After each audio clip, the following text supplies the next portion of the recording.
Welcome to V3 news లక్ష్యం సమాజం నాపిరాజు bulletin లో హెడ్లైన్స్. ఎక్కడో పంజాబ్ లో ఉన్న రైతులకు 25 లక్షలు ఇచ్చారు. ఇంకా రైతు బంధు ఖాతాలో డబ్బులు ఎందుకు జమ చేయరు?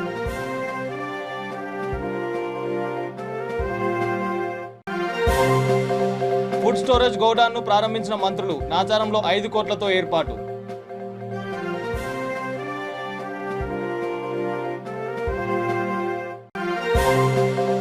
రాష్ట్రపతి అభ్యర్థిగా గిరిజన మహిళను ప్రకటించడంపై హర్షం. బీజేపీ ఎస్టీ మోర్చా ఆధ్వర్యంలో ప్రధానికి పాలాభిషేకం.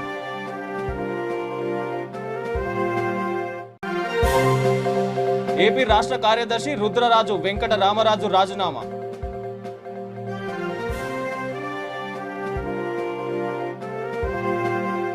రైతు బంధు పథకానికి కట్టుబడి ప్రతి రైతు ఖాతాలో రైతు బంధు జమ చేయాలని ఆదిలాబాద్ జిల్లా కాంగ్రెస్ అధ్యక్షుడు సాజిద్ ఖాన్ డిమాండ్ చేశారు. ఈ సందర్భంగా జిల్లా కలెక్టరేట్ ఎదుట కాంగ్రెస్ పార్టీ ఆధ్వర్యంలో ధర్నా నిర్వహించారు. ఎక్కడో పంజాబ్ లో ఉన్న రైతులకు 25 లక్షలు ఇచ్చి వచ్చిన ముఖ్యమంత్రి కేసీఆర్ తెలంగాణలో రైతులకు ఇంకా రైతు బంధు జమ చేయకపోవడం సిగ్గుచేటని అన్నారు.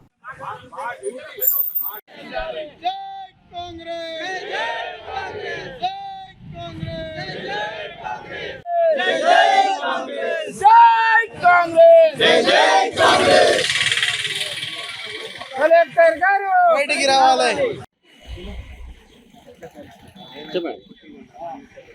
కేసీఆర్ ఒక డిక్టేటర్ గా ఖరీఫ్ సీజన్ లో ఈ రోజు రైతులు చూస్తున్నారు ఎప్పుడు అకౌంట్ లో డబ్బులు పడతాయని. ఎవరికి ఆన్లైన్ యూజ్ చేసే వాళ్ళు రోజు బ్యాంకు పోతున్నారు మా అకౌంట్ లో డబ్బులు పడినా లేదా. కానీ పంజాబ్ రైతులకు వాళ్ళు కష్టాలు ఉన్నాయని మన ట్యాక్స్ కట్టిన డబ్బులు, మనము బిల్లు కట్టిన డబ్బులు తీసుకుపోయి ఆ పంజాబ్ రైతులు ఇవ్వు భయ్, నీ దగ్గర పైసలు ఉంటే ఇవ్వు, కానీ ఇక్కడ ఉన్న రైతులకి ముందు వీళ్ళకి ఇవ్వు. మరి ఏఐసిసి మరి పిసిసి పిలుపు మేరకు ఈరోజు తెలంగాణ రైతులు కష్టాల్లో ఉన్నారు. ఎందుకంటే గత 3-4 సంవత్సరాల్లో ఇట్లనే 2 సార్లు చేసేసిండు. ఒకసారి ఇస్తాడు, ఒకసారి ఛాన్స్ కొట్టేస్తాడు. ఇప్పుడు రైతుల దగ్గర డబ్బులు లేవు పెట్టుబడికి, రైతులు పరేషాన్ ఉన్నారు. ఇదే టైం మీద ఖరీఫ్ సీజన్లో డబ్బులు పడతాయని ఆశలో వాళ్ళు ఎక్కడి నుంచో పైసలు తీసుకొచ్చి వడ్డీ కడుతున్నారు. వెంటనే కాంగ్రెస్ పార్టీ ఒకటే డిమాండ్ చేస్తుంది, నీకు ప్రగతి భవన్ కట్టడానికి డబ్బులు ఉన్నాయి, మంచి ఉన్న సెక్రటరేట్ కూలబెట్టి ఇంకోటి సెక్రటరేట్ కడుతున్నావు, నీకు బుద్ధి ఉండాలా కేసీఆర్. మన సర్ప్లస్ ఉన్న స్టేట్ కి అప్పులు పాలు చేసి మన డబ్బులు తీసుకుపోయి ఎక్కడో పెడుతున్నారు. ఢిల్లీలో టీఆర్ఎస్ పార్టీ ఆఫీస్ పెడుతున్నారు, లేకుంటే కేంద్రంలో టీఆర్ఎస్ పార్టీ అంటున్నావు, లేకుంటే ఎక్కడో పిఎం అయితే అంటున్నావు. ముందు ఇక్కడ రాష్ట్రంలో ఉన్న రైతుల పరిస్థితి ఏమున్నది, ఈ రైతులు ఎంత పరేషాన్ ఉన్నారు. నువ్వు ఇస్తున్నా ఒకటే రైతు బంధు, అది సుగా నువ్వు ఇవ్వకపోతే సబ్సిడీలేం. జగిత్యాల డీసీఎస్ఓ ఆదేశాలతో సివిల్ సప్లై అధికారులు పలు హోటళ్లపై దాడులు నిర్వహించారు. మెట్పల్లి పట్టణంలోని 15 హోటళ్లపై దాడులు చేసి అక్రమంగా వాడుతున్న డొమెస్టిక్ సిలిండర్లను సీజ్ చేసి హోటళ్ల యజమానులపై కేసు బుక్ చేశారు. దాడుల్లో తహసీల్దార్ నాయబ్ సివిల్ సప్లై అధికారులు ఉమాపతి, ఇన్స్పెక్టర్ శ్రీనివాస్ యాదవ్ పాల్గొన్నారు.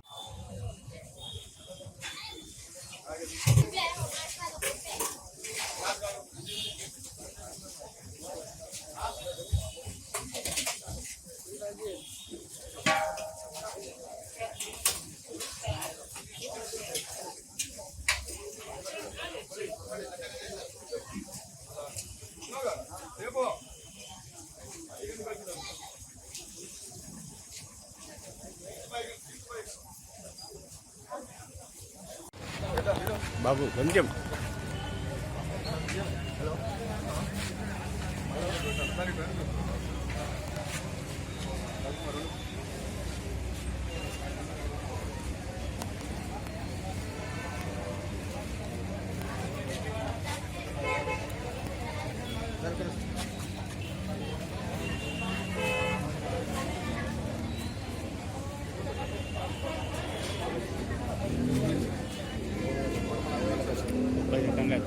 ముప్పై సెకండ్లు వస్తుంది తర్వాత.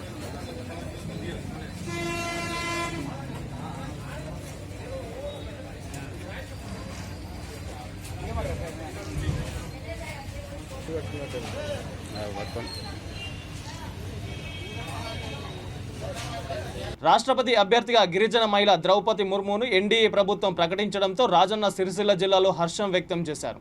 బీజేపీ ఎస్టీ మోర్చా పట్టణ అధ్యక్షుడు మొగిలిరాజు ఆధ్వర్యంలో అంబేద్కర్ చౌక్లో ప్రధాని మోడీకి పాలాభిషేకం చేశారు. ఈ కార్యక్రమంలో పట్టణ అధ్యక్షుడు అన్నల్దాస్ వేణు, ఆడపు రవీందర్, కౌన్సిలర్ తదితరులు పాల్గొన్నారు. భారతీయ జనతా పార్టీ జాతీయ నాయకత్వం మరి నిన్నటి రోజున ఎన్డీఏ పక్షాన మరి రాష్ట్రపతి ఎన్నికల నోటిఫికేషన్ విడుదలైన సందర్భంలో రాష్ట్రపతి అభ్యర్థిగా ఎన్డీఏ అభ్యర్థిగా ద్రౌపది ముర్ము గారిని ఒక గిరిజన మహిళని మరి ఎంపిక చేయడం చాలా శుభ పరిణామం. ఇది ఒక గిరిజన జాతికి అంకితం. ఈరోజు భారత దేశ తొలి మహిళగా తొలి పౌరురాలుగా ఈరోజు గిరిజన మహిళ రావడం అనేది చాలా శుభ పరిణామం. దీనికి గాను మరి గతంలో ఎన్డీఏ ప్రభుత్వంలో మరి ఒక మైనార్టీ వ్యక్తిని మరి మొదటి దేశం గర్వించదగ్గ విషయం. ఈరోజు మైనార్టీలకు, దళితులకు, గిరిజనులకు భారతీయ జనతా పార్టీ పెద్దపీట వేస్తుందని దానికి నిదర్శనం ఈ యొక్క రాష్ట్రపతి అభ్యర్థి ఎంపిక అని చెప్పేసి సందర్భంగా తెలియజేస్తూ మొత్తం భారతదేశం గర్వించేదగ్గ విషయము ఈరోజు సిరిసిల్ల మన ఎస్టీ మోర్చా ఆధ్వర్యంలో మరి పట్టణ అధ్యక్షుడు మొగిలిరాజు గారి ఆధ్వర్యంలో ఈరోజు నరేంద్ర మోడీ గారు ప్రధానమంత్రి గారికి పాలాభిషేక కార్యక్రమం నిర్వహించడం జరుగుతూ ఉంది.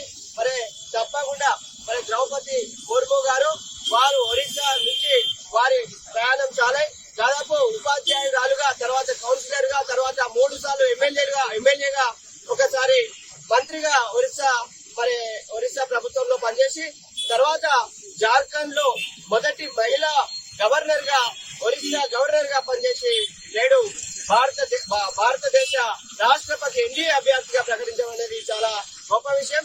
దీన్ని ప్రజలందరూ కూడా హర్షిస్తా ఉన్నారు, అభినందిస్తా ఉన్నారు. ఈ సందర్భంగా భారతీయ జనతా పార్టీకి ప్రధాని నరేంద్ర మోడీ గారికి మరొకసారి సిరిసిల్ల పట్టణ ఎస్టీ మోర్చా తరఫున శుభాకాంక్షలు తెలియజేస్తా ఉన్నాం.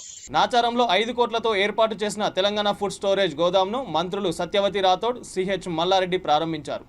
మంత్రి సత్యవతి రాథోడ్ మాట్లాడుతూ ముఖ్యమంత్రి కేసీఆర్ మహిళా శిశు సంక్షేమానికి అధిక ప్రాధాన్యత ఇస్తున్నారని, భారతదేశంలోని తెలంగాణ ఫుడ్స్కు ప్రత్యేక గుర్తింపు ఉందని తెలిపారు. కార్యక్రమంలో ఉప్పల్ శాసనసభ్యులు బేతి సుభాష్ రెడ్డి ఉన్నారు.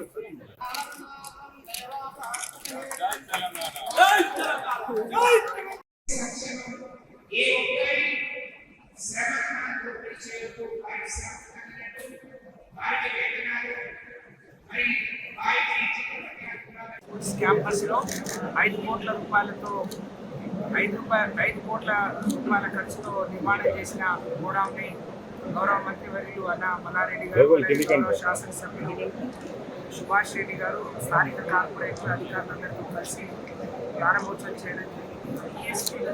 భారతదేశంలో ఒక ప్రత్యేకమైన సంస్థ.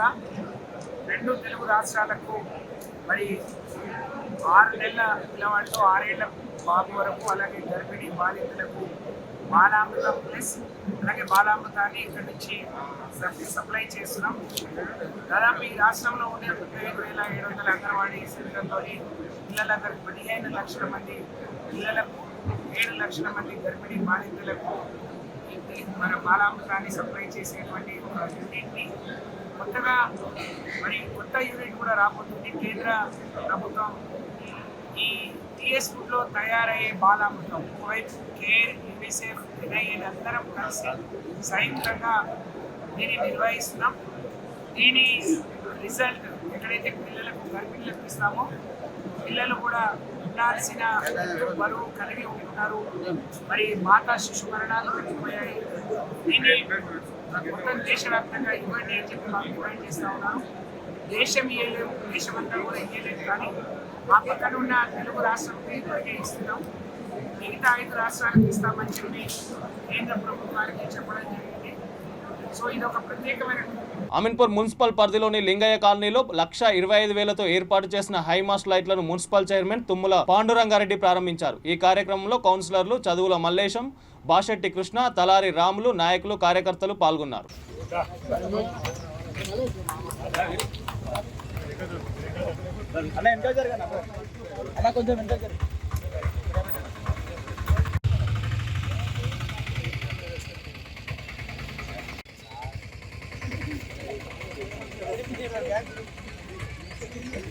డబుల్ బెడ్రూమ్ ఇండ్లలో మిగిలిపోయిన మౌలిక వసతుల పనులను సర్పంచ్ తాడెపు జ్యోతి, ఎల్లం పాలకవర్గ సభ్యులతో కలిసి భూమి పూజ చేశారు. రాజన్న సిరిసిల్ల జిల్లా ముస్తాబాద్ మండలం చిప్పలపల్లి గ్రామంలో సీసీ రోడ్, డ్రైనేజీ పనులను ప్రారంభించినట్లు సర్పంచ్ తెలిపారు. నిర్మాణ పనులను త్వరగా పూర్తి చేసి మంత్రి చేతుల మీదుగా ఇళ్ల పంపిణీ ఏర్పాటు చేస్తామన్నారు. కార్యక్రమంలో market committee vice chairman Rajamallu, ward సభ్యులు, గ్రామస్తులు పాల్గొన్నారు.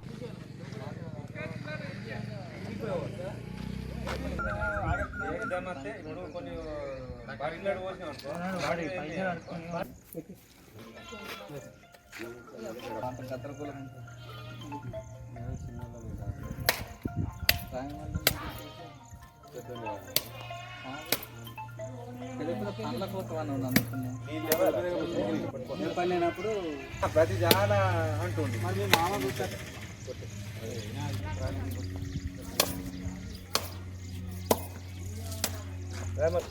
ఎక్కడ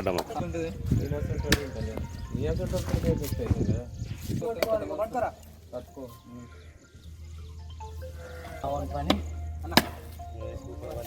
అట్లా కొట్టాలి అది ఇప్పుడు మీరు తెచ్చి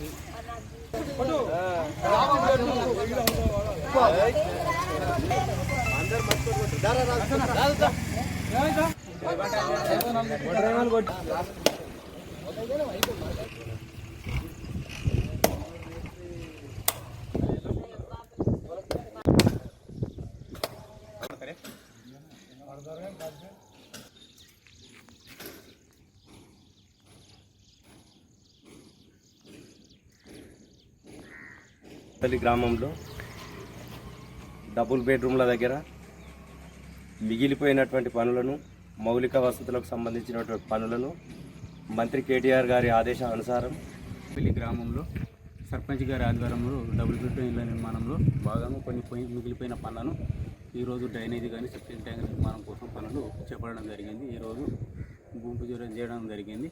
పనులు తొందరగా పూర్తయిన వెంటనే కేటీఆర్ గారు ఇనాగ్రేషన్ చేయడం జరుగుతుంది. ఈ కార్యక్రమానికి ఇచ్చేసిన సర్పంచ్ గారికి మరియు నమస్కారం. ఈ పని పెండింగ్లో పడి మనకి 24 తారీఖు నాడు ఇనాగ్రేషన్ ఉండేది. పని పూర్తి కాకపోవడంతో మన మంత్రి గారు సర్పంచ్ గారికి ఈ పని యుద్ధ ప్రాతిపదికన పూర్తి చేసి డబుల్ బెడ్రూమ్ ఇళ్లను పంచే కార్యక్రమాన్ని అతి త్వరలో పెట్టుకోవాలని ఆదేశించడంతో జ్యోతి ఎల్లం గారు ఈ పనిని ప్రెస్టీజ్గా తీసుకొని అతి తక్కువ సమయంలో పూర్తి చేసి సార్ గారికి కోరుచున్నాను. మరొక మారు ఈ పని తొందరగా ముగించి ప్రజలకు అందుబాటులో అతి తొందరలో ఇండ్లు ఇచ్చి ఇవ్వాలని నా యొక్క మనవి. పెళ్లి గ్రామంలో డబుల్ బెడ్రూమ్ల దగ్గర ఏదో వర్క్స్ పెండింగ్స్ ఉండేను. కొంత కాలయాపన జరిగినందుకు కూడా కేటీఆర్ గారి ఆదేశాల మేరకు సర్పంచ్ జ్యోతి ఎల్లమ్మ మరియు మా గ్రామ పెద్దలు, నాయకులు, వార్డు సభ్యులు మరియు గ్రామ పంచాయతీ పాలకవర్గం వీరందరూ కలిసి ఇవాళ ప్రెస్టేజ్గా తొందరగా ఇది ఏ రకంగా అప్పచెప్పాలనేది యుద్ధ ప్రాతిపదికన pipe lines, shifting tank, drainages complete చేసి వర్క్స్ పూర్తి కంప్లీట్ చేసి ఈ 24వ డేట్ నాడే ఇచ్చేది. కావున కొంత సమయం. అమీన్పూర్ మండలం బిరంగూడలోని శంభునికుంట పక్కనున్న ఖాళీ స్థలానికి సంబంధించి కొన్ని రోజులుగా బసవరాజు అనే కిరాణా యజమానికి జయలక్ష్మీ నగర్ కాలనీకి చెందిన సీనియర్ సిటిజన్కి మధ్య గొడవలు జరుగుతున్నాయి. ప్రభుత్వానికి చెందిన ఈ స్థలంలో ప్రాథమిక ఆరోగ్య కేంద్రం నిర్మిస్తే బాగుంటుందని, కానీ కావాలనే షెడ్డు లాంటిది నిర్మించారని కిరాణా యజమాని వాపోయారు. ఆ స్థలం చివరికి తాగుబోతులకు అడ్డాగా మారిందని బసవరాజు ఆవేదన వ్యక్తం చేస్తున్నాడు. సీనియర్ సిటిజన్ నుంచి తనకు బెదిరింపులు వస్తున్నాయని, తన కుటుంబానికి రక్షణ కల్పించాలని ఆయన కోరుతున్నాడు. హలో, నా పేరు బసవరాజు. ఇది మా ఇల్లు. అందుకని ఇక్కడ కొద్దిగా ఓపెన్ ప్లేస్ ఉంది. ఓపెన్ ప్లేస్లో ఈ మధ్యలో కొద్దిగా డిస్టర్బ్ అయింది. డిస్టర్బ్ అవ్వడం వల్ల కొన్ని సమస్యలు ఏర్పడాయి. దాని తర్వాత పోలీస్ కంప్లైంట్ అయినాయి. ఇప్పుడు ఏమంటున్నా అంటే ఇప్పుడు నేనేమంటున్నా అంటే ఈ వాళ్ళకు ఆల్రెడీ ఇంకో ప్లేస్ని కేటాయించారు. వాళ్ళు సీనియర్ సిటిజన్ అనే దాని మీద వేరే ప్లేస్ కేటాయించారు. అది వాళ్ళు వచ్చేయడం మాకు కావాలి జాగా అని చెప్పి కొట్లాడుతుంది. నేనేం ఆలోచిస్తున్నా అంటే ఈ ఏరియాలో ఒక 10 కాలనీలు ఉన్నాయి. 10 కాలనీలల్లో ఒక హెల్త్ సెంటర్ లేదు, ప్రాథమిక ఆరోగ్య కేంద్రం లేదు. అది ఇక్కడ ఏర్పాటు చేస్తే బాగుండాలి అని చెప్పి నేను ఉద్యోగంతో నేను కూడా వీళ్ళతో డిస్టర్బ్ చేస్తుండే. వీళ్ళు దౌర్జన్యంగా నన్ను చెప్తారు, నీ జాగనా, నీకు సంబంధించిందా, నీ ఓనరువా అని చెప్పి నా మీద బలవంతంగా ఎదుగుతున్నారు. అయితే నేను అనేది ఏంటంటే నా ఉపయోగం ఇది చంటి పిల్లల కాడికి పండు ముసలి వరకు ఉపయోగపడుతుంది. అది చేస్తే వీళ్ళకి ఇచ్చే వీళ్ళు ఉంటే వీళ్ళకి అది జాగన వాళ్ళకి అప్పచెప్తే ప్రజలకేం ఉపయోగపడుతుంది. నేను అనేది ఏంటంటే ఈ ప్రాథమిక ఆరోగ్య కేంద్రం ఏర్పాటు చేస్తే ప్రతి ఒక్కరికి ఉపయోగపడుతుంది. పండు ముసలికి చిన్న పుట్టిన పాప కాడికి నుంచి పండు ముసలి వాళ్ళకు ఉపయోగపడుతుంది. అది హెల్త్ సెంటర్ ఏర్పాటు చేయాలని చెప్పి దానివల్ల ఏమైతే ఈ చెరువుకట్ట మీద ఆరోగ్య సెంటర్ ఉందని చెప్పి చెరువుకట్ట మీద చెత్త అయ్యారు. ఇంకోటి స్కూల్కు దగ్గరలో ఉంటుంది. 10 కాలనీలకు ఈ ఏరియాలో ఎవరిని ఇప్పటి వరకు పోలియో డ్రాప్స్ ఏడు వేస్తారు అంటే ఎవరిని తెలియదు. మేమే మా దుకాణానికి వస్తారు, అందరూ వచ్చి పోలియో డ్రాప్ చేస్తే సాయి స్కూల్ వేస్తామని చెప్తారు. నేను చెప్తే వాళ్ళకి తెలియదు. ఇలా ఒకటి ఉన్నది అనేది తెలవాలనే ఉద్దేశం ఉన్నది. ఇలా హెల్త్ సెంటర్ ఒకటి ఏర్పాటు చేస్తే ప్రతి ఒక్కరు తెలుస్తుంది. ఈ పోయే రోడ్ ఒకటి ప్రతి గల్లీకి ఉన్నది. ప్రతి గల్లీ ఇవ్వాలంటే ఇదే రోడ్డు. ఈడ ఒక హెల్త్ సెంటర్ ఏర్పాటు చేస్తే 10 కాలనీలు కవర్ అవుతుంది, 10 కాలనీలకు ఉపయోగపడుతుంది. నా ఉద్దేశంతో అది దానికోసం నేను కొట్లాడుతుంటే వీళ్ళు నన్ను దౌర్జన్యంగా నీ జాగనా, నీ ఓనర్వా అని చెప్పి నన్ను బలవంతంగా నన్ను ఇచ్చేస్తారు. నేను చైర్మన్ గారికి కానీ, వైస్ చైర్మన్ గారికి కానీ, కమిషనర్ కానీ, మన మండల తహసీల్ గారు కానీ నేను మా కాలనీ తరఫు నుంచి కొంతమందిని అందరినీ రాతపూర్వకంగా పోయి కంప్లైంట్ వినతి పత్రం ఇవ్వాలనుకుంటున్నాము. ఇది ఇట్లా చేస్తే బాగుంటుందని నా ఉద్దేశం. హాలియా పట్టణ కేంద్రంలో బీజేపీ నేతలు, కార్యకర్తలు ప్రధాని నరేంద్ర మోదీకి పాలాభిషేకం చేశారు. నాగార్జున సాగర్ బీజేపీ ఇన్ఛార్జ్ పానుగోతు రవికుమార్ ఆధ్వర్యంలో ఈ కార్యక్రమం నిర్వహించారు. ఒక ఆదివాసీ గిరిజన మహిళను దేశ అత్యున్నత పదవికి ఎంపిక చేయడం ప్రపంచంలోనే మొట్టమొదటిసారిగా అభివర్ణించారు. ఇది కేవలం భారతీయ జనతా పార్టీకే సాధ్యమవుతుందన్నారు. ఈ కార్యక్రమంలో రామావత్ దినేష్ నాయక్, మోహన్ నాయక్ తదితరులు పాల్గొన్నారు. ఈరోజు నాగార్జున సాగర్ నియోజకవర్గంలో నరేంద్ర మోడీ చిత్రపటానికి ఘనంగా పాలాభిషేకం చేయడం జరిగింది. ఎందుకనగా ఇవాళ భారతదేశంలో అత్యున్నత పదవికి ఆదివాసీ గిరిజన మహిళకు కేటాయించడం ఎంతో సంతోషంగా, ఒక గిరిజన నాయకులంతా ఇవాళ కలిసి ఇవాళ ఘనంగా పాలాభిషేకం చేయడం చాలా సంతోషంగా ఉంది. అత్యున్నత పదవికి ఆదివాసీ గిరిజన మహిళను ఎంపిక చేయడం భారతదేశ చరిత్రలో ప్రపంచంలో మొట్టమొదటిసారిగా గుర్తు చేసుకుంటూ దీన్ని హర్షం వ్యక్తం చేస్తున్నాం. జై హింద్.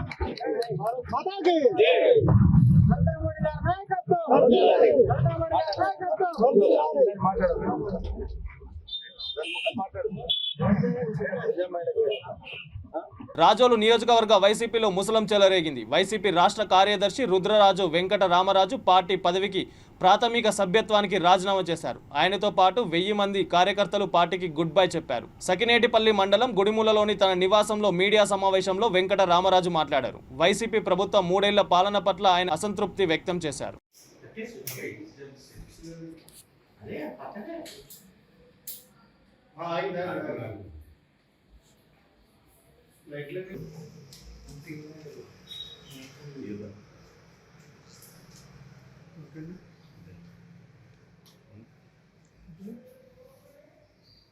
Start sir.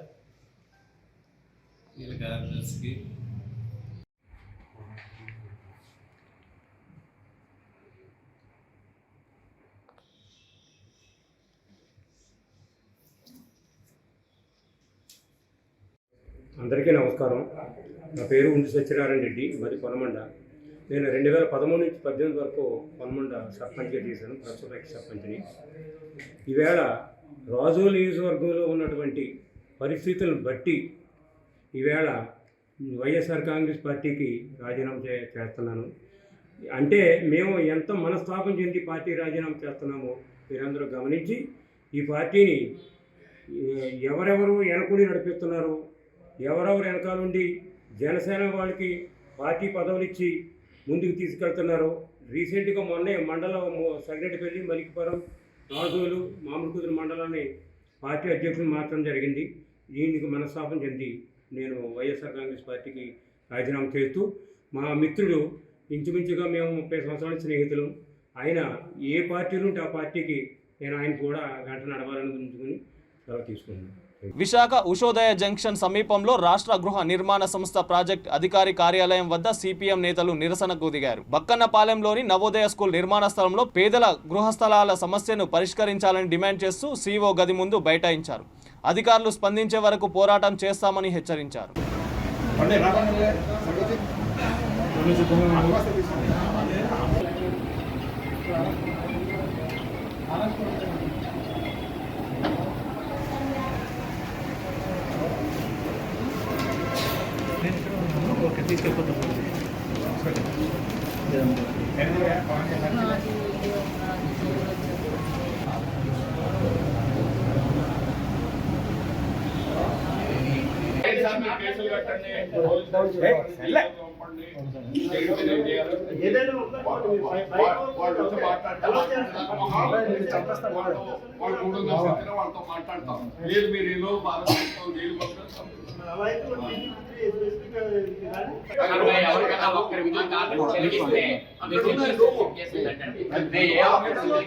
మీరు మా ఆఫీసులోకి వస్తున్నారు, ఆయన మేము అంటలేదు. విశాఖపట్నం కొమ్మాది బక్కన్నపాలెంలోని 86 మంది దళితులు బీసీలకి ఇచ్చినటువంటి బీ ఫారం పట్టాలని తీసుకొని ప్రభుత్వం 80లో తీసుకుంది. ఈ రోజుకి వారికి కనీసం 86 మందికి హౌసింగ్ పట్టాలైనా హౌసింగ్ అయినా ఇవ్వమని అడుగుతున్నారు. ఈరోజు అత్యంత విలువైన భూములు, ఎకరా 10 కోట్లు విలువ చేసేటువంటి భూమి 86 మంది ఆ రోజు తెలియక, వాళ్ళకి కోర్టుకు వెళ్ళడం తెలియక వాళ్ళ భూములు ప్రభుత్వం అడిగిందని ప్రజా అవసరాలకని ఇచ్చారు. నవోదయ స్కూల్ ఈరోజు కట్టినటువంటి మొత్తం 30 ఎకరాలు కూడా వీరి భూముల్లోదే. తర్వాత అక్కడ హౌసింగ్ కట్టారు, 500 ఇళ్ళు ఉన్నాయి. నిర్మించినటువంటి ఇల్లు 3 ఏళ్ళైనా జగన్ గారు ప్రభుత్వం 30 లక్షల మందికి ఇళ్ళు ఇస్తామని చెప్తున్నారు. కట్టినటువంటి ఇళ్ళు వీళ్ళకి ఒక్కొక్కరికి 86 మందికి 86 ప్లాట్లు ఇవ్వమని అడిగారు. 86 ఇస్తామని చెప్పారు. అలాగే అంతకు ముందు మంత్రుల దగ్గర నుంచి ఎమ్మెల్యేల దగ్గర నుంచి అన్ని రికమెండేషన్లు ఉన్నాయి. అలాగే తహసీల్ ఒక్క కాగితంలో కూడా అందరూ ఎవరికి వీళ్ళకి ఇళ్ళ ఇవ్వక్కర్లేదన్నారు. అయినా ఇవ్వకపోతే 2019లో హైకోర్టు ఇళ్ళు ఉత్తర్వులు తీసుకురావడం జరిగింది. 4 వారాల్లో వీళ్ళకి ఇళ్ళు హ్యాండ్ ఓవర్ చేయమని చెప్పేసి ఇచ్చారు. 2019 నుంచి తిరుగుతున్నారు, కాళ్ళు అరిగేటట్టు తిరుగుతున్నారు. ఈ రోజు కూడా వాళ్ళకి ఒక్కరికి ఒక్క ప్లాట్ కూడా ఇవ్వలేదు.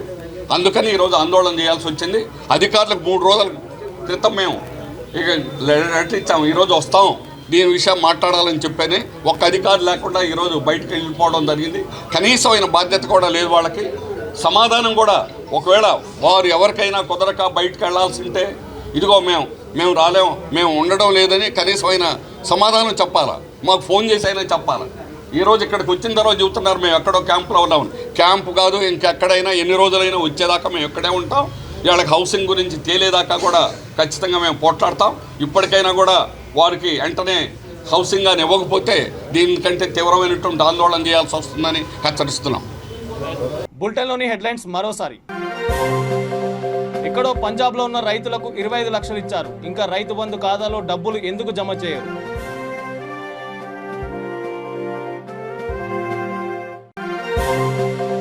ఫుడ్ స్టోరేజ్ గోడౌన్ను ప్రారంభించిన మంత్రులు, నాచారంలో 5 కోట్లతో ఏర్పాటు.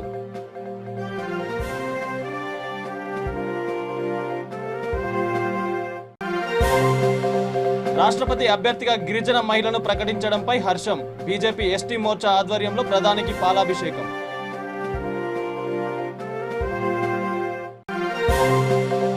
ఏపీ రాష్ట్ర కార్యదర్శి రుద్రరాజు వెంకట రామరాజు రాజీనామా.